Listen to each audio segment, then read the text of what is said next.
I never meant to take over the cafe. That was never the plan. I was supposed to help out for a few weeks during my gap year, just until my parents found someone more permanent. But weeks turned into months, and months into 6 long years. I'm Liam, 28 now, and if you asked anyone in town who ran Delilah's Cafe, they'd probably say me. Not my dad, not my mom, not my older brother Drew, who lives 20 minutes away and shows up twice a year to take photos with his kids out front like it's some kind of family legacy.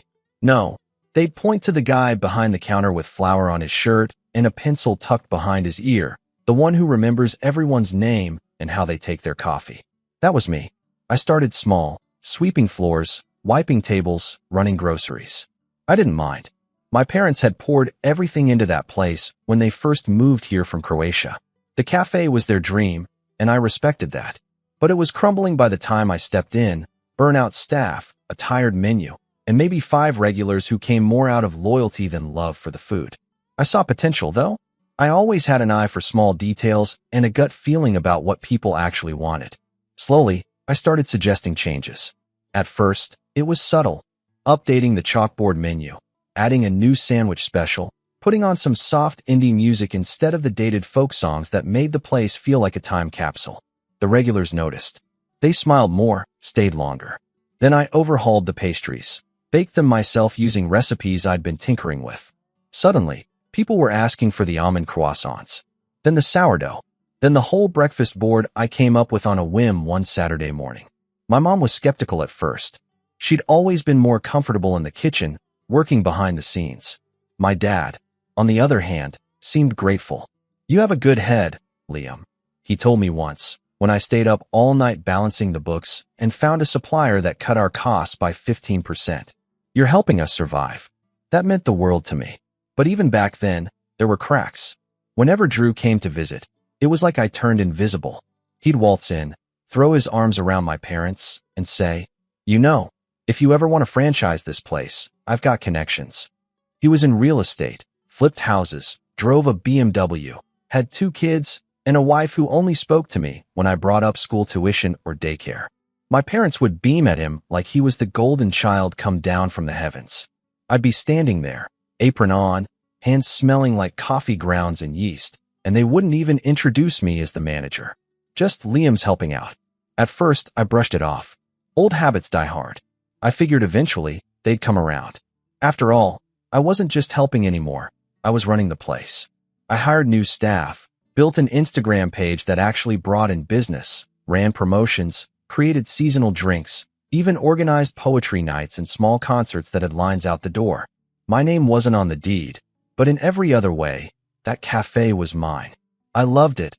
Loved the early mornings, the smell of fresh cinnamon and espresso, the clatter of mugs, the low hum of conversation.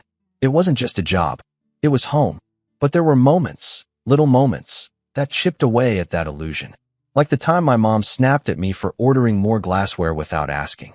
"What if we can't pay for it?" she'd said, even though I'd already run the numbers and shown her the profit spike from the last event.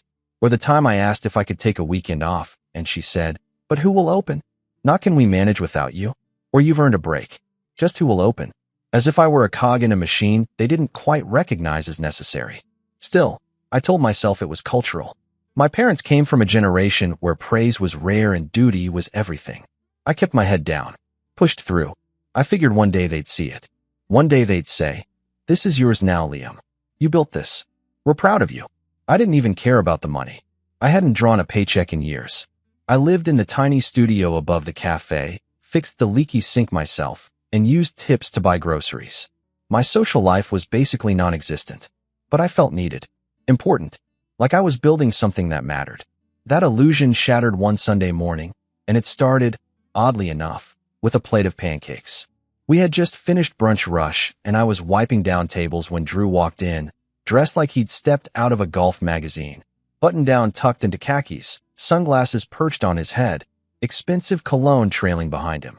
His kids ran straight to the pastry display, smudging their fingers on the glass. My parents lit up like Christmas trees. "Drew," my mom cooed, wiping her hands on her apron and rushing to hug him. "We didn't know you were coming." "Surprise visit," he grinned. "Thought I'd bring the kids for some of that famous sourdough." I nodded at him, gave a quick wave to the kids. "We sold out an hour ago," I said, glancing at the near-empty shelves. But I can make you some pancakes if you want. Just give me 15 minutes. He laughed and said, Nah, I'm not a fan of carbs unless it's from a bottle of wine, and winked. My dad chuckled like it was the funniest thing in the world. I turned to go back to the kitchen when I heard Drew say, Actually, I wanted to talk to you guys about something. Do you have a second? The three of them moved to the back office. I stayed out front, wiped down the espresso machine, restocked lids, rearranged the mugs. 15 minutes passed, then 30, then 45. When they finally emerged, my mom was dabbing at her eyes, and my dad looked like he'd aged 10 years. Drew gave me a grin as he passed and patted me on the shoulder. Good to see you, little bro. I knew something was off. I could feel it in my gut. But it wasn't until 2 days later, when I walked into the office and found a manila folder with legal documents sitting open on the desk, that I realized just how far they'd gone. My parents had transferred the cafe's ownership, the deed, the business license, everything, into Drew's name. I stared at the signature line. My dad's handwriting was unmistakable. Under it, Drew's name was scrawled in that familiar, cocky script.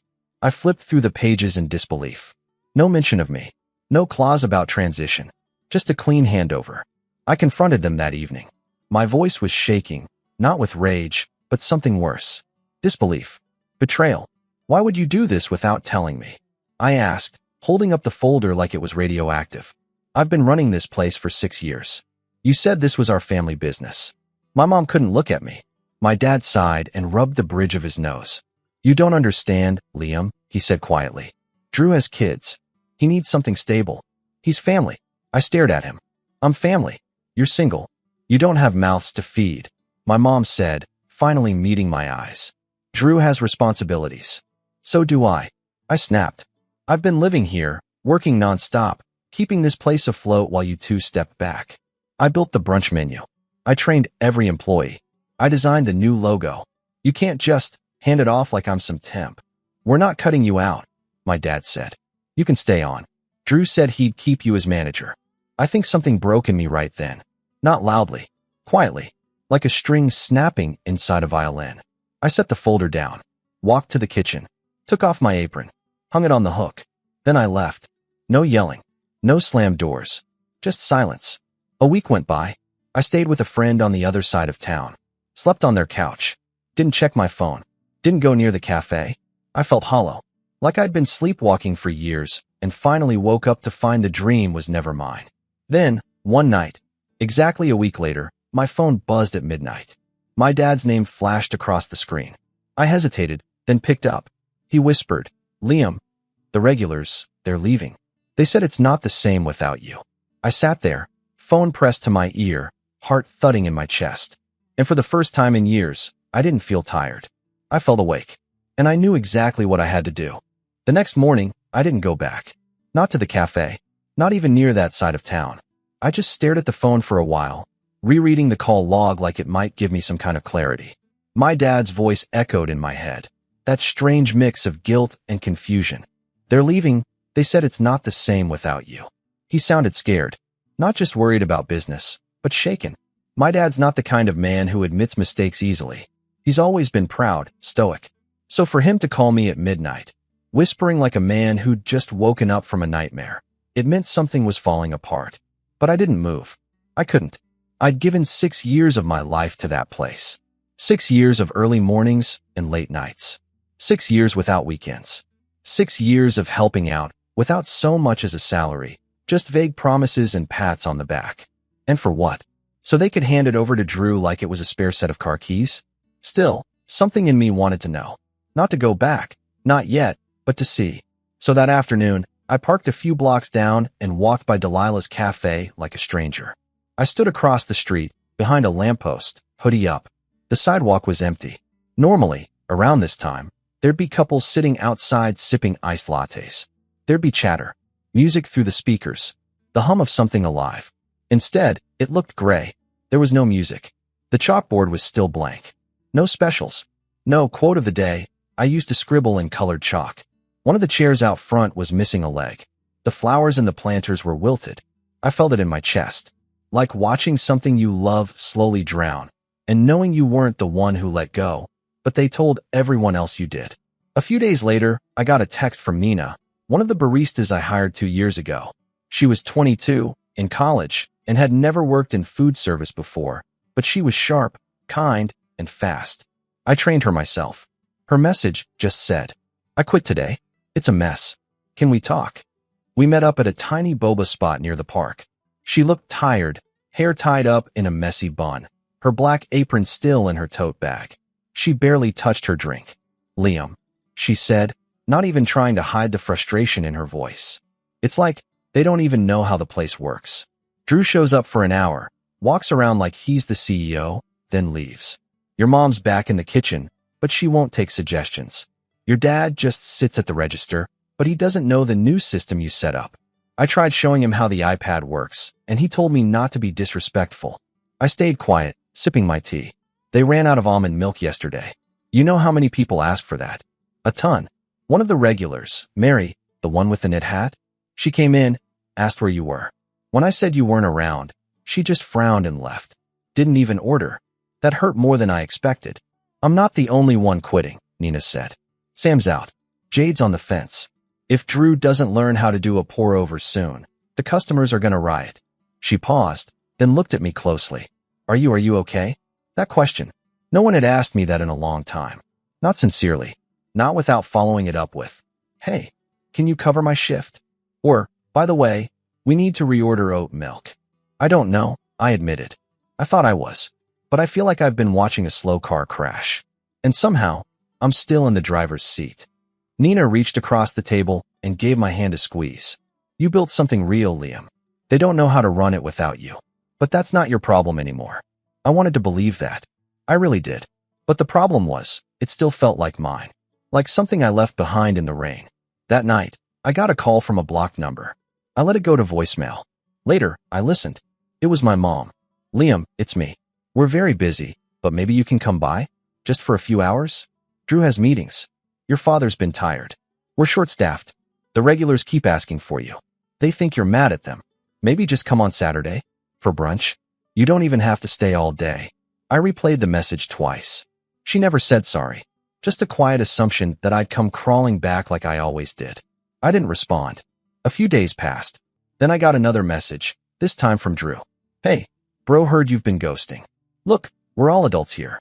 I know you're upset, but you gotta understand. Mom and Dad just did what they thought was best. You're a free spirit, man. You're not the owner type. But I am. I've got vision. Structure. You're an artist. You make a great menu. We can still work together.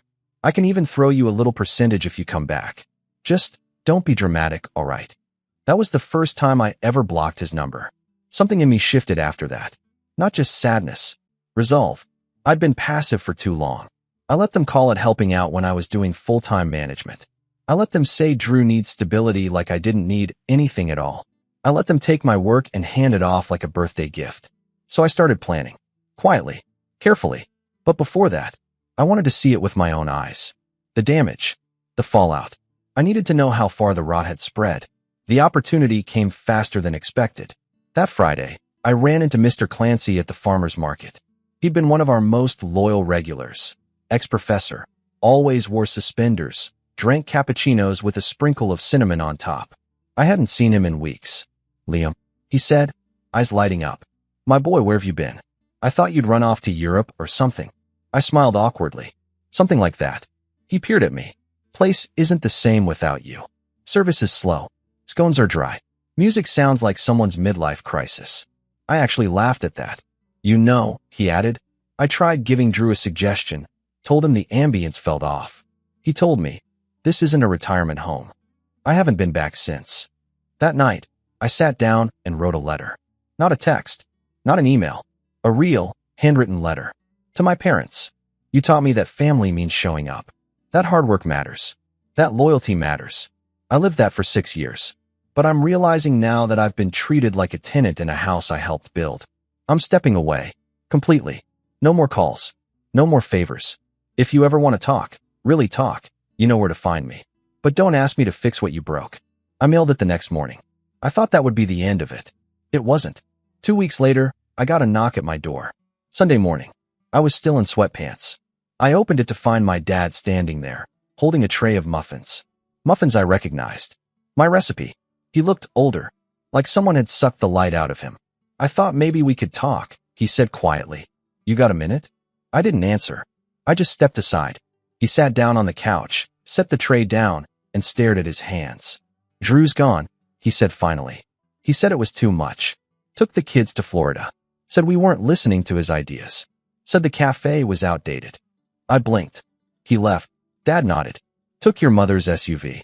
Said he'd mail the keys. I felt a mix of emotions. Not joy. Not even satisfaction. Just disbelief. He was only there for 5 weeks. I said. I know, Dad said. I was stupid. We both were. We thought he could handle it. Thought you'd always be there, so we didn't have to ask. There it was. The truth. I'm sorry, Liam, he whispered. I think I always assumed you'd never leave. That we didn't have to deserve you. But the cafe, it's falling apart. Without you, it's just a building with coffee machines. I didn't say anything. Then he looked up, eyes watery. Please, just come by. Not to work. Just to see. I hesitated. My heart told me not to, but something in my chest itched. So I went. The next day, and what I saw made my stomach twist. The shelves were dusty. The pastries were store-bought. The staff? One new girl who looked overwhelmed, and a part-timer I hadn't seen in years. The espresso machine had a leak. The back window was cracked. The chairs were mismatched. But worst of all, the soul was gone. It didn't feel like Delilah's anymore. It felt like a shell. And then, behind the register, I saw a framed photo Drew had hung up. It was him and the kids, standing out front, holding a sign that said, "The next generation of Delilah's Cafe." I stared at that photo for a long time. And in that moment, something clicked in my brain. A plan. A vision. Not out of revenge. Not out of spite. But to remind them, and everyone else, who really built this place. And what happens when you underestimate the wrong person. I didn't sleep the night after seeing that photo. Not because I was angry, though I was, but because I felt like I was staring at a gravestone with my name erased off of it. That photo of Drew and his kids outside my cafe, holding that ridiculous next generation sign, hit deeper than anything else had. Deeper than the betrayal. Deeper than the handover. Because it wasn't just theft. It was revisionist history. They weren't just taking the business. They were rewriting the story of who made it. I kept seeing it in my head. Drew grinning in that pressed shirt. My parents beaming beside him like they hadn't just handed over everything I'd built and told me to be reasonable. Like he had been the one baking at 4:30 a.m. Like he had come up with the cinnamon oat cold brew that brought the line down the block every Saturday. Like he had pulled Nina aside after her finals and told her she was doing an amazing job. I lay on my friend Julian's couch that night, staring at the ceiling fan, wondering how everything had gotten so twisted. 6 years of my life. 6 birthdays spent behind the counter. 6 Christmases covered in flour and espresso grounds because I told my parents, "You two deserve to take the day off." 6 years without a raise, without credit, without acknowledgement. 6 years I could have spent building my own thing. And here I was, 28 years old, jobless, no savings, and sleeping on a couch in a 1-bedroom apartment above a pizza place that smelled permanently of burnt cheese. It hit me around 3 a.m. This was my rock bottom. Not the day I walked out. Not when I saw the deed. Now, the moment I realized how much of myself I'd given away, freely, stupidly, with both hands, and how little of it I could ever get back. But here's the strange thing about hitting bottom. Once you realize you're there, something flips. There's no lower to go. No facade left to cling to. No illusion to prop yourself up with. Just the raw, honest truth. And the truth was, I wasn't angry at Drew. Not really. I was angry at myself. For giving so much. For asking for so little. For waiting for permission to be seen. That's when I decided I wasn't going to wait anymore. The first thing I did was pull out a notebook. Not a laptop.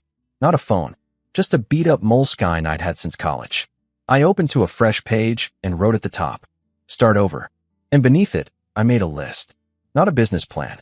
Not yet. Just a list of what I missed. The smell of freshly baked sourdough. Conversations with regulars. Latte art that looked like actual art.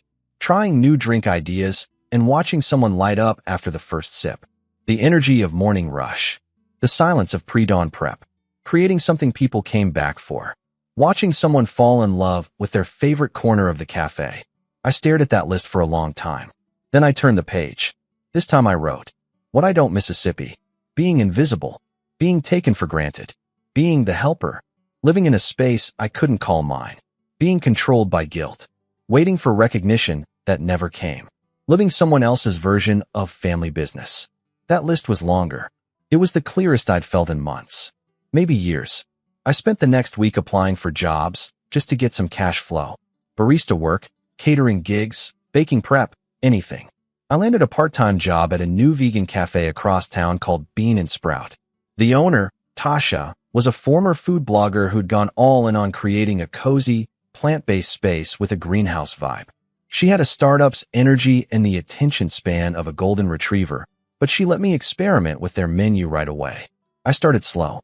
Didn't tell her much about my past. Just made my lattes, cleaned up, clocked out. But on my third shift, she caught me tweaking the layout of their pastry display. "Did you move the muffins?" she asked, brow raised. "They were crowding the vegan lemon scones," I said. "People reach for what's front and center. Figured you'd want to push the high-margin stuff." She blinked. "Okay, who are you?" I shrugged.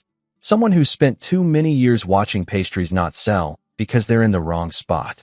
She grinned. "You want to take over display layout permanently?" I paused. "Sure." That was the first yes I'd heard in months that wasn't transactional. I started staying after hours, helping Tasha brainstorm specials. I pitched a summer solstice board that featured house-made lavender granola, coconut yogurt, fruit compote, and mini matcha muffins. It sold out the first weekend we ran it. Tasha gave me a fist bump and said, "You're a freaking wizard." For the first time, I felt like I wasn't just filling a gap. I was being seen. Word got around. Old customers from Delilah's started trickling in. First Mary with the knit hat, then Clancy with his suspenders, then the girl who always ordered an haute couture and used to doodle in her sketchbook for hours in the corner booth. They'd do a double take when they saw me behind the counter. "You're here now?" they'd ask, smiling. "For now," I'd say. Each one told me the same thing, in different words. Delilah's isn't the same. It's got no soul anymore. Eventually, even Nina came by. She'd taken a gig at a bakery down the road and was thriving. We sat in the back during my break and talked about old times. "You were too good for that place," she said. We all knew it. I didn't cry, but I felt something unclench in my chest. Like a knot I hadn't realized was still there had finally come loose. Around that time, Tasha approached me with an idea. "You ever think about starting your own place?" she asked, sipping her turmeric latte. I gave a half laugh. "Only every day." "Serious question. I've got investors sniffing around. They want to open a second location. I'm not ready. But you? You're kind of built for it." I looked at her, stunned. "Are you offering?" "I'm saying," she said, leaning in, "if you want to do something yours, I'll back you. Or at least help you find someone who will." I went home that night and didn't sleep again. Not from dread this time. From possibility. Within 2 months, I drafted a full concept. It wasn't Delilah's 2.0. It was mine. A brunch-forward cafe with a bakery twist. Open concept kitchen. Communal tables and quiet nooks. Local art. Rotating seasonal menu. A place that felt alive, like it breathed with the city. I called it Bruno's. After my grandfather. The man who taught me how to knead dough when I was 9, who used to say, "Flour remembers the hands that shaped it." Every detail was deliberate. Every choice was mine. We found a small space near the Riverwalk. Sunlight poured through the front windows in the morning. The walls were exposed brick. The rent was manageable. I poured my savings into it, and Tasha helped me find an angel investor who believed in the vision. Opening day was chaos. The espresso machine jammed. A box of produce went missing. Our POS system glitched. But people showed up. Old regulars. New faces. Friends of friends. Strangers who'd seen the flyers or followed the teaser posts on Instagram. I stood behind the counter, apron on, hands slightly trembling.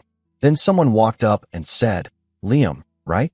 I used to go to Delilah's every Saturday just for your sourdough. Please tell me it's on the menu here." I smiled. It's better now. A month in, we were breaking even. 2 months in, we had a write-up in a local food blog. 3 months in, we were booking out weekend brunch slots a week ahead. Customers brought their friends. Influencers started tagging us. I hired Nina full-time. Gave her a leadership role. She cried when I handed her the offer letter. Every day, I walked in and felt like I was breathing new air. The walls felt different. The light felt different. Because this wasn't a borrowed dream. It was mine. Then, on a quiet Wednesday morning, the bell above the door chimed. I looked up, and there they were. My mom, my dad, standing in the doorway like strangers at a gallery, unsure if they were allowed to enter. They looked older, smaller. My mom clutched her purse. My dad had his hands in his coat pockets. They looked around, at the art on the walls, the fresh bread on the shelves, the regulars reading books or chatting softly over their drinks. And then their eyes found me. My mom smiled first, tentative, watery.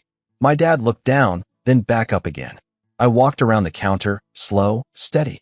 We stood facing each other, in the middle of the cafe I'd built. My mom opened her mouth to speak. But before she could say a word, the crowd parted, and he walked in. Drew, tanned, sunglasses pushed up on his head, grinning like he had tickets to a show. He looked around, nodded, and said, "Huh, not bad. Got yourself a little cult following, huh?" The cafe went still. My parents froze. And for the first time in my life, I smiled without fear, because I knew exactly who I was, and I knew exactly what I was about to do next. I didn't flinch when I saw Drew. Not like before. He walked in like he owned the place, chin high, that overconfident swagger he used even when walking into rooms he had no business being in. The same smugness that used to steamroll over me when we were kids. Back then, he'd borrow my bike without asking, break it, and somehow I'd be the one apologizing. Nothing ever stuck to him. And clearly, nothing had changed. I could feel my hands curling into fists, but I kept them loose at my sides. Not here. Not now. This was my space, and I wasn't going to let him dirty it. He glanced around, gave a low whistle. "Damn, you really did this, huh?" He said it like he was surprised. Like it was an accident I'd built something better than he ever could. I didn't answer. My mom looked between us, clearly panicked. "We didn't know he'd come," she whispered. "He must have followed us." I believed her. Kind of. But the damage had already been done. Drew's presence had shifted the energy. Customers were glancing over now. Quiet murmurs rippled through the cafe. Drew stepped closer. "You got a table?" "I'm starving. Thought maybe we could catch up, little bro." He grinned, like the past year hadn't happened. Like he hadn't hijacked everything I'd built and called it his own. Like I hadn't vanished from my own life for half a year because of him. I let the silence stretch. Then I said, loud enough for the nearest tables to hear, "This cafe doesn't serve parasites." A few gasps. One soft laugh from someone near the window. My mom's face paled. My dad looked down again. Drew's grin faltered. "Okay," he said, that cocky edge starting to crack. "You've had your fun. Now maybe let's talk like adults." "You mean the way you talked like an adult, when you forged your way onto a deed and told the staff I was just a helper?" I asked, still calm. Still ice. My voice wasn't shaking anymore. Drew looked uncomfortable now. "You walked out. No one kicked you out." I took a slow step forward. "You took everything I built," I said, voice quiet, but with weight behind every word. "The menu I created, the staff I trained, the atmosphere I cultivated, and you ran it into the ground in 6 weeks." His nostrils flared. "I tried to save it. You were just playing pretend. That place wasn't sustainable." "Funny," I said, folding my arms, "because it's been more than sustainable here. Without you. Without them. Without anyone but the people who actually care." I turned to my parents then. My mom looked like she was on the verge of tears. My dad, stoic, unreadable. But he didn't speak. They never spoke when it counted. "You shouldn't have brought him," I said to them. "If this was your idea of a peace offering, it's as tone-deaf as everything else has been." I turned to go, but my dad suddenly spoke. "You're right," he said. I stopped. The whole cafe seemed to pause with me. He looked at Drew, then at the customers, then back at me. "You're right," he repeated. "We made a mistake, and we've been living with it ever since." Drew blinked. "What, Dad? You threw it away," my dad said sharply, not even looking at him. "You didn't want the cafe. You wanted control." My mom put her hand over her mouth. I stood still, trying to process what I'd just heard. The apology I thought I'd never get, but now? Now it didn't feel like a victory, because it wasn't about words anymore. It was about consequences, and that's when the ideas started to form. After they left, I sat with Tasha in the back office. She had that look in her eyes again, the one she got when she was about to do something reckless and brilliant. "So what's the play?" she asked. I looked at her. "I'm going to take back everything they gave him." She raised an eyebrow. "You want to reopen Delilah's?" "No," I said. "I want to bury it." She nodded slowly. Tell me everything. So I did. Over the next few hours, we hatched the plan.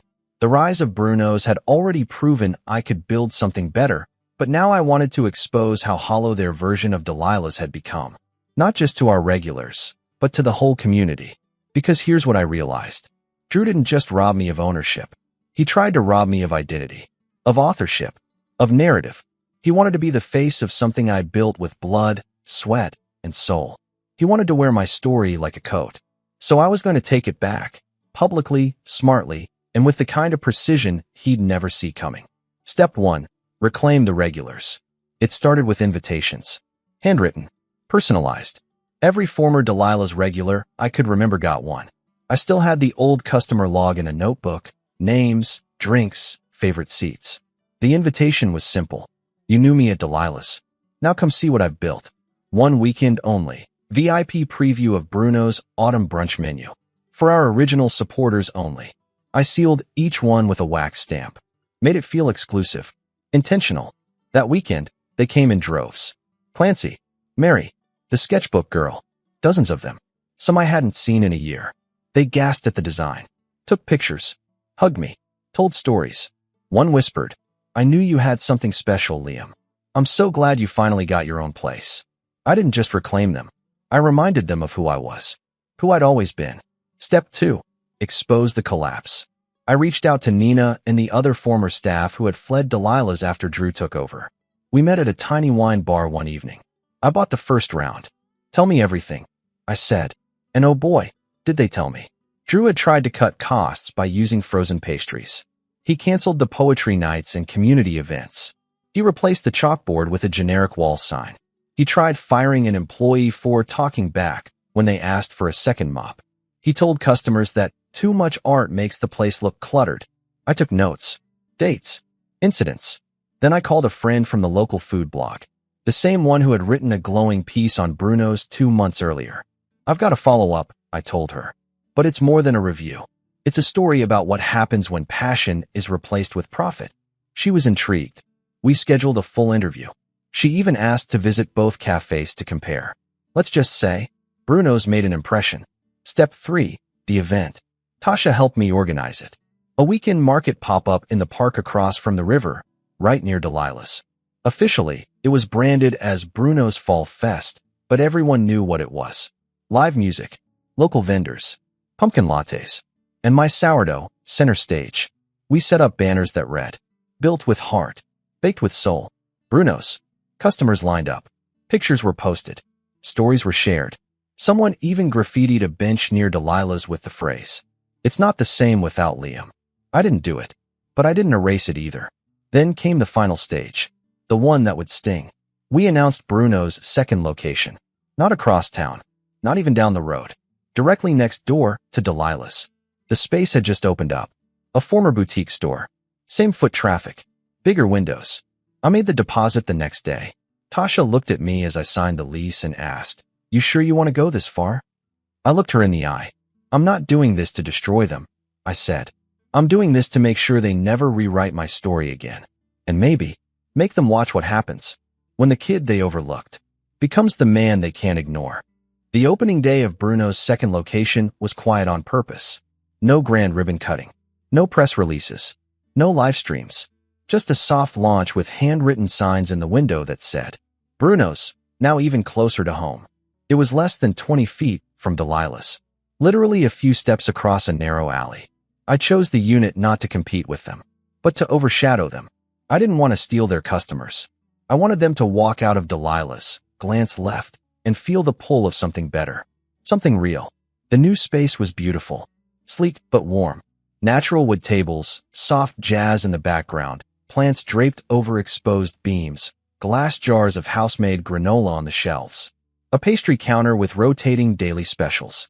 Staff in tan aprons, hand-picked and trained the way I always wanted to, slow, intentional, empowered. We called it Bruno's West, and it was everything Delilah's used to be, before they ruined it. On day one, we pulled in nearly double what Delilah's made that weekend. Customers who used to glance at Delilah's and sigh now lined up outside Bruno's West. The same familiar faces. New ones too. People taking selfies with our art wall. Influencers filming our lavender oat cortados and cardamom buns. A food critic even showed up unannounced and raved about our maple sage scones. The next morning, someone left a 5-star Google review. Finally, a brunch spot with heart. I remember Liam from the old place.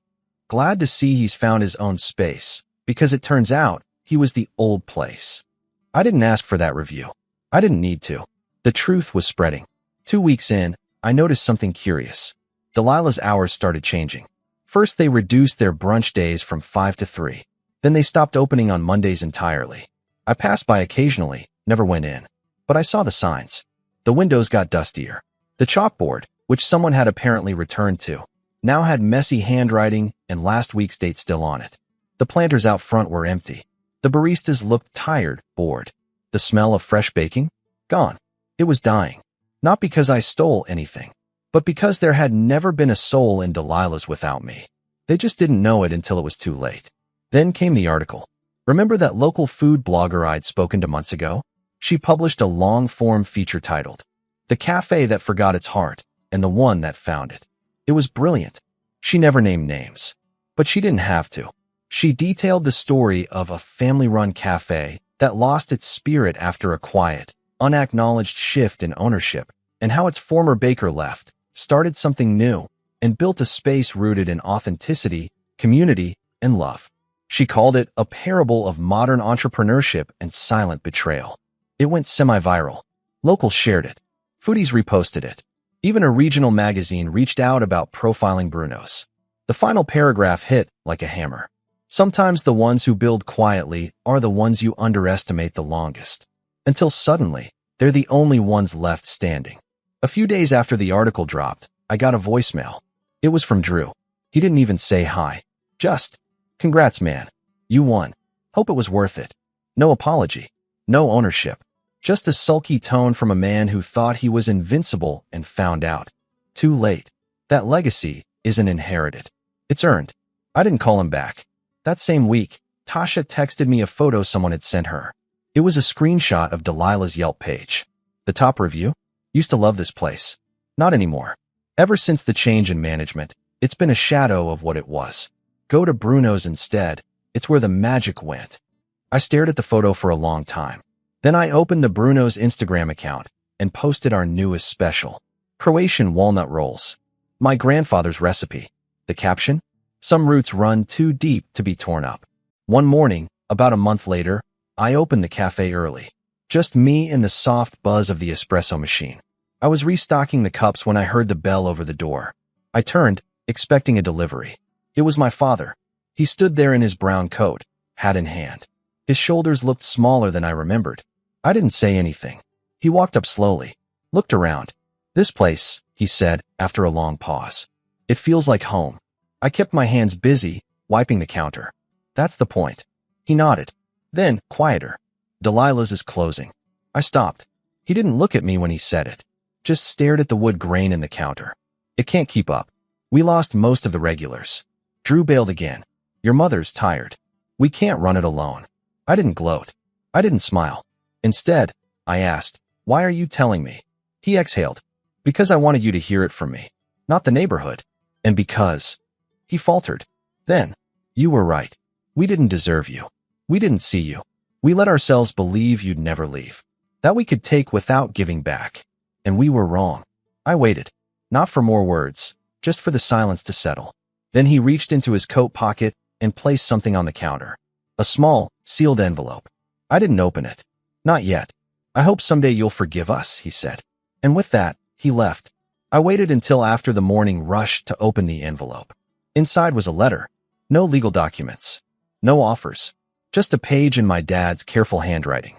"Liam, I used to think owning something meant holding it tightly, keeping it in the family, protecting it at all costs. But now I know the truth. Ownership is not about paper. It's about presence. And you were the only one who was ever present. I'm proud of you. And I hope one day we can sit at a table together again, not as owner and son, not as employee and boss, but just as father and son. Love, Dad." I folded the letter slowly and placed it in my apron pocket. A month after Delilah's closed, the space was empty, boarded up, faded sign, no flowers, no chalkboard, just silence. Someone tagged the front door with graffiti one night. A quote I didn't recognize. You can't fake roots. They grow where the care lives. Someone sent me a photo. I didn't erase it. At Bruno's, we launched a community mentorship program for young chefs. We partnered with local schools, taught classes, gave kids a chance to shadow our bakers. Nina spearheaded the whole thing. We called it, "The Table is Yours."